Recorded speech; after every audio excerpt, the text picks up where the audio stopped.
Des larmes de joie, des étreintes.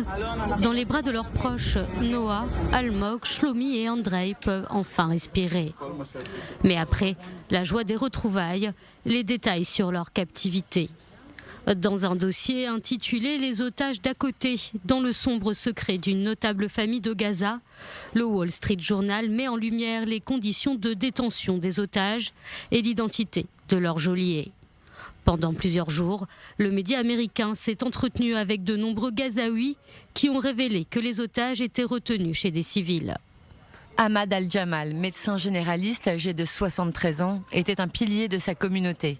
Mais ces derniers mois, lorsqu'il avait terminé ses fonctions, chaque jour, il rentrait chez lui dans l'appartement qu'il partageait avec son fils, sa belle-fille et leurs enfants, ainsi que les 3 otages israéliens qu'ils y cachaient pour le Hamas. Il était de notoriété publique à Nuseirat que la famille Al-Jamal était proche du Hamas. Un grand-père médecin, mais également un fils journaliste comme geôlier.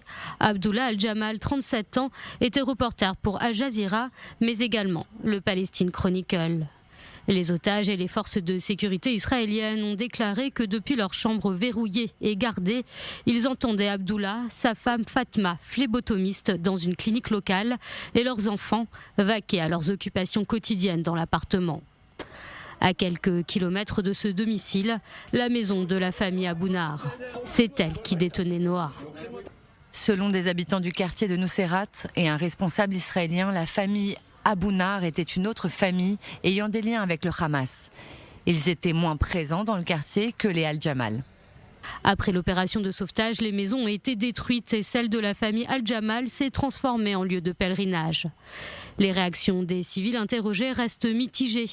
Si certains se disent choqués de l'implication de Gazaouis dans la détention d'otages, d'autres n'expriment aucune critique, considérant que le Hamas aurait dû les cacher dans des tunnels.